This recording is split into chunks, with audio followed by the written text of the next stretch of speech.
Welcome to part 2 of the Roman Empire. Now we're going to take a look at the Roman Republic.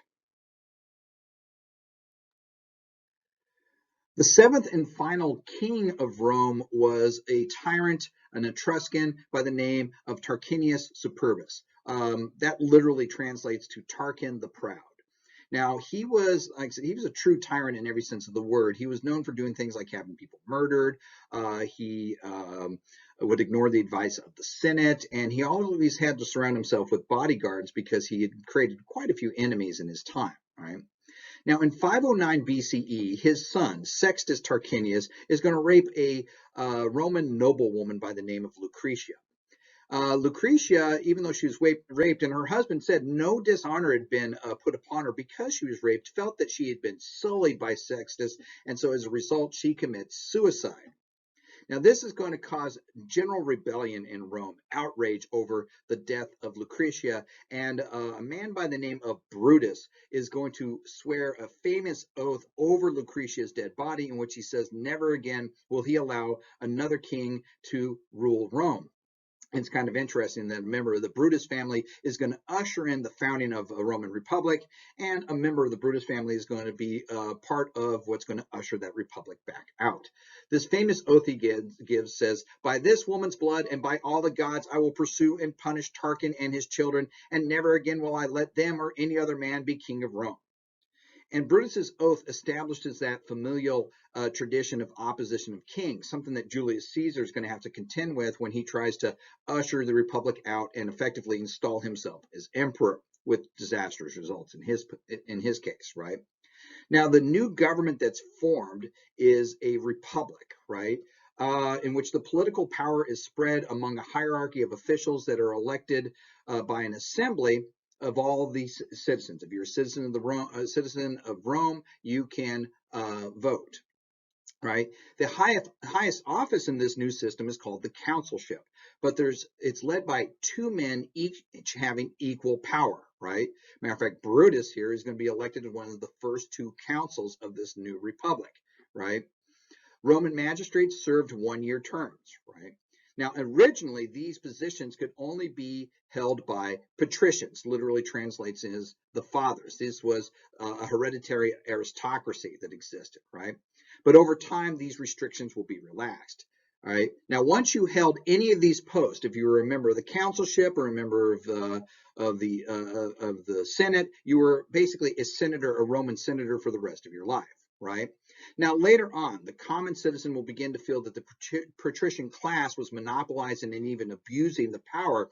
And so as a result, they established, the Roman Republic is going to establish what's called the tribune of the plebes.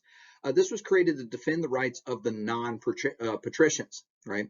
Now, the tribune of the plebes had two very important powers. Number one, they could veto legislation that was passed by the Senate. And second, they could propose new legislation. This would have important impacts later. Now, the ambition of all Roman patricians was to move up the ladder of offices, right? Known as cursus honorum, right? The course of honor.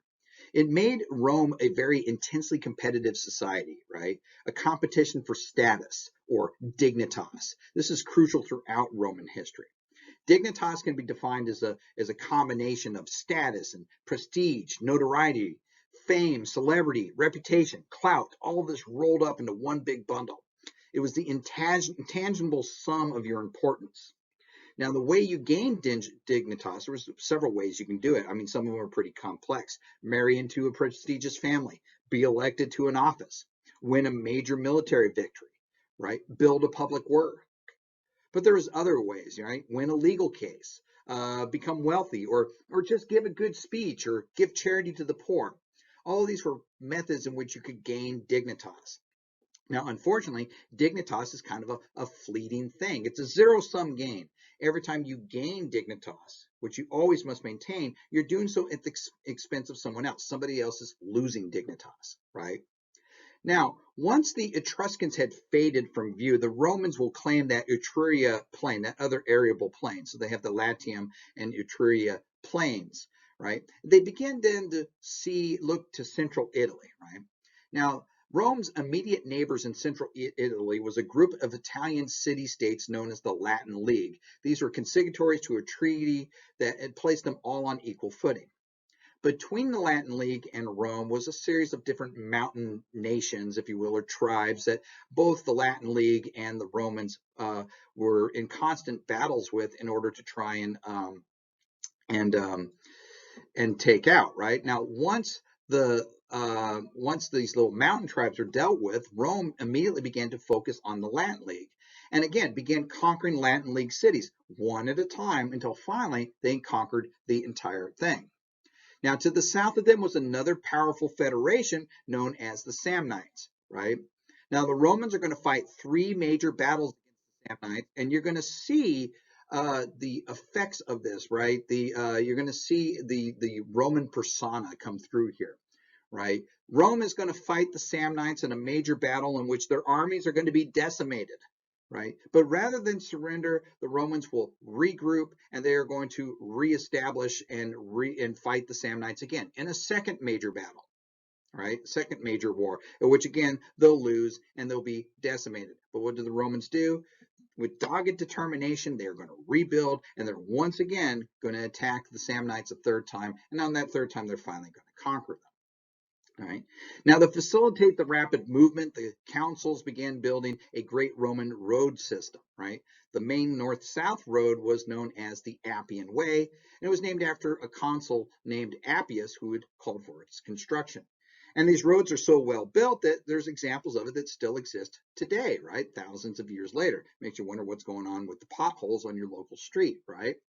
Um, Even the mile markers on these things are very accurately placed. They developed a little device that would roll down the roads, and after so many rotations of its wheel, would drop a marble and mark a certain distance. A very ingenious little invention, right?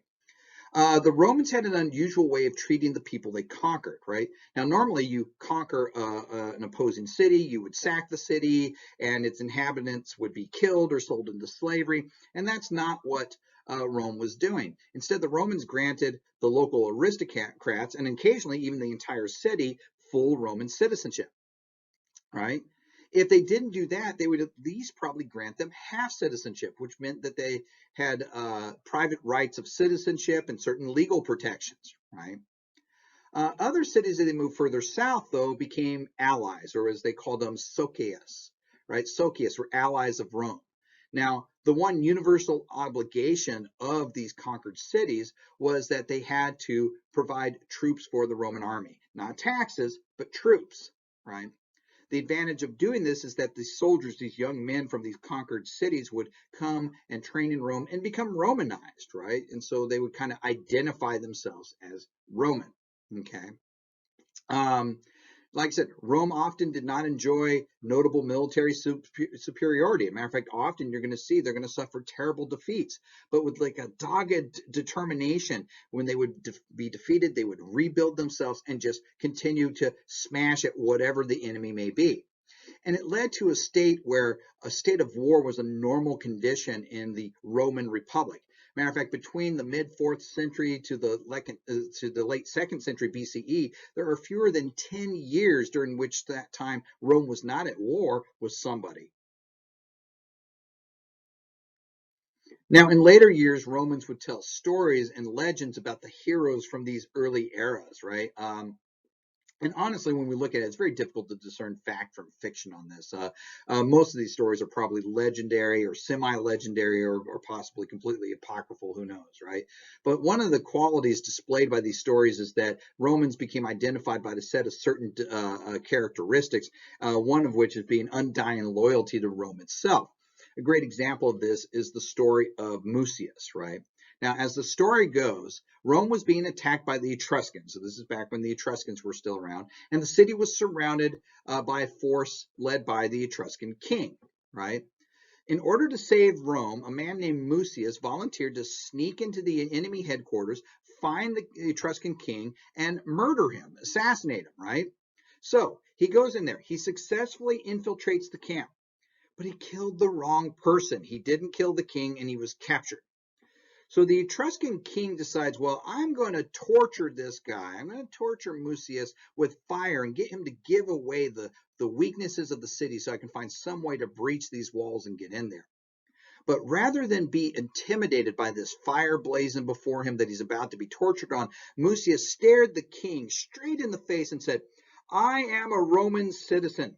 My name is Gaius Mucius. I came here to kill my enemy, and I am not afraid to die. And upon saying that, he goes, watch me and learn how unimportant the body is to those who have dedicated themselves to a greater cause. And he shoved his right hand right into the fire. And he stares at the king as the flesh begins to burn off of his hand. And as the flesh drops up and the bone is exposed, his hand is completely being burned off by this fire. And he still can, without even flinching, he's staring the king straight in the face. The Etruscan king was so taken aback by this incident, perhaps frightened on the level like Darius III was of Alexander the Great, that he immediately ended the war, right? He decided, I am not going to fight a nation that has this kind of fanatics in it, right? I don't want to have fanatical opponents, right? Now, to honor and commemorate the deeds, the Romans gave Mucius a new surname. From this point on, he and his descendants would be known as Mucius Scaevola, which literally means Mucius the Lefty. Now, the final set of wars that Rome fought during this time period in order to take over the entire Italian peninsula was to the far south and the Greek cities down there, right? Remember, the Greeks, when they were the central power of the Mediterranean, when their populations became big, they would send out colonies like Syracuse and Sicily, and there was also several set up in southern Italy, right? The most powerful of these Greek city-states was Tarentum, right? Tarentum in the southern Italian boot. In 280 BCE, Tarentum decided to hire a general named Pyrrhic of Epirus, and along with him 30,000 combat-hardened Greek mercenaries and 20 war elephants in order to oppose the Roman onslaught, right?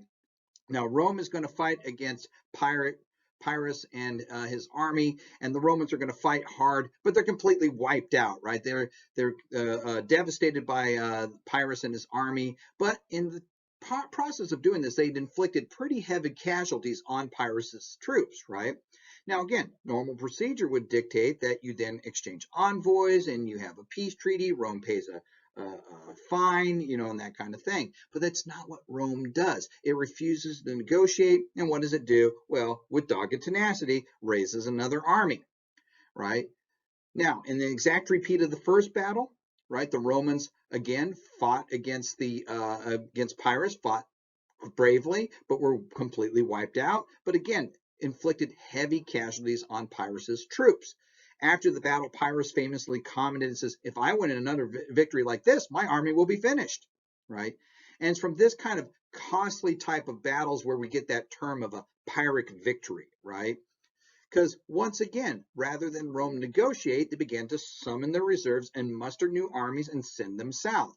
Now, at this point, Pyrrhus has simply had enough, right? He didn't want to go a third round with the Romans, so he collected his troops up and he went back home to Greece, right? He'd won every single battle, but he had lost the war.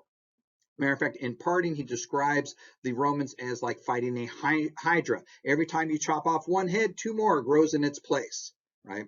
So Rome moved into southern Italy and brought all the southern cities under its control and effectively controls now by 264 BCE the entire Italian peninsula. That means they have a population of roughly 3 million people, of which 1 million possess some form of Roman citizenship. Rome itself had swelled to a size of 150,000 men, and now the stage was set to begin looking out across the seas and begin building a larger empire.